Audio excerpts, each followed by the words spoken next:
In the following video, we're going to continue examining our operations on radical expressions. We're just going to be focusing on adding and subtracting our radical expressions. In order to add and subtract radical expressions, you must have the same indices and the same radicands in order for them to be like terms. Well, what does that mean, indices and radicands? So if we look at this brief example, we see we have the fifth root of 15 and the cube root of 21. Indices are, the roots that you're looking at. In order for them to be like terms, you better have the same roots, the same indices, and the same radicands. Well, this is a fifth root, this is a cube root. So there's no way they're like terms because they're not even the same indices. But if I even look at the radicands, which radicands we look are the values inside of the roots, this is 15 and this is 21. And so those are not even the same. And so these are not like terms. Even if they had the same indices. So, I mean, if I were to even have cube root of 15, well, now their indices match. They're the same root. However, the radicands, the values on the inside, do not. They must be exactly the same in order for us to combine. They must be exactly the same root and the same value inside of the root. So let's look at some addition and subtraction problems to build our understanding of this. And so the first one I have is the square root of 3 plus 2 times the square root of 75 minus 3 times the square root of 2. The first thing you always want to do when trying to add and subtract is make sure each term is simplified. Make sure each term is simplified. And what that means is make sure all your radicals in each term are simplified. If I have the square root of 3, you can't do anything with that. It's already as simplified as it can go. And I have plus 2 times the square root of 75. Now that should stick out because the square root of 75 can be simplified. If I have the square root of 75, well, that's 25 times 3. And 25 breaks into 5 and 5.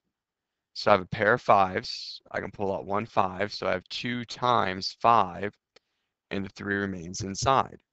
And so the square root of 75 is really 5 radical 3. Can I simplify minus 3 radical 2? No. So I just leave it alone. And then we just perform the operations. Radical 3 will stay. 2 times 5 is 10. So I have radical 3 plus 10 radical 3 minus 3 radical 2. So now all I've done is just simplified the roots in each term. But I have to continue. Now I need to combine like terms. Do I have anything that's the same indices and the same radicands? The same exact radical, the same exact value inside. If I look here, I have square root of 3. I have 10 square root of 3. Well, those are the same exact root and the same value inside. So you need to remember the coefficient here is really a 1.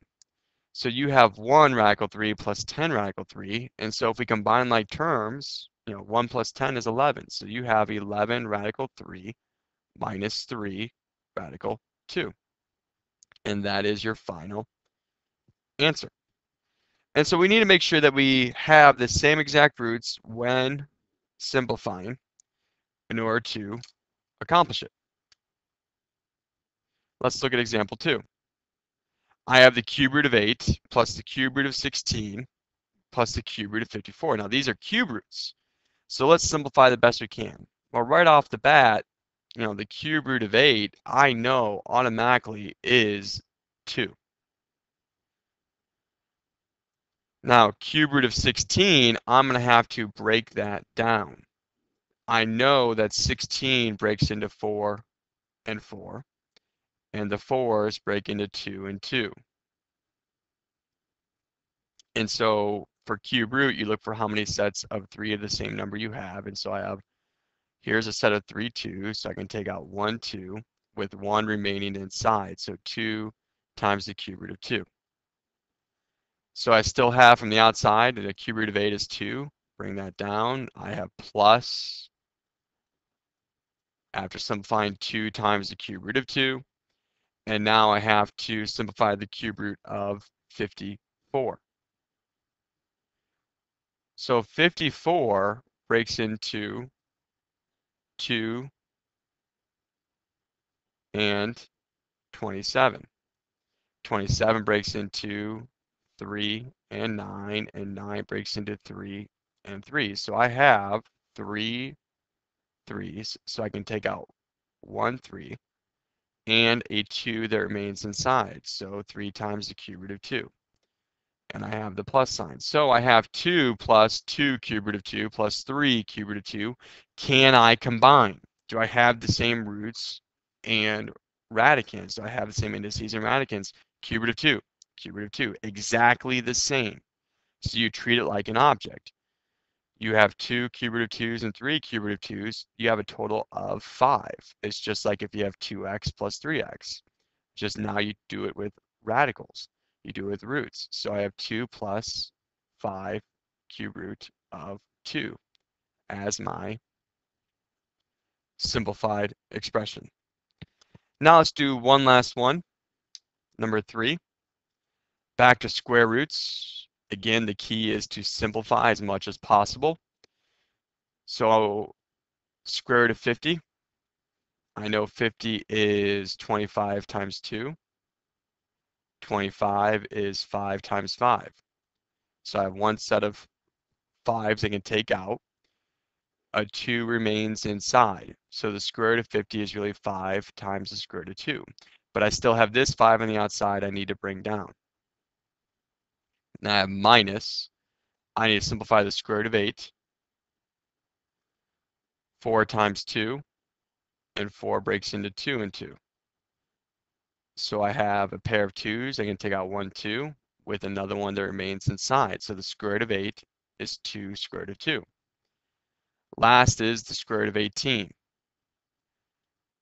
I'm going to use 2 and 9 because I know 9 breaks into a set of 3 automatically. 3 times 3 is 9. So I could take out a 3 with a 2 remaining inside.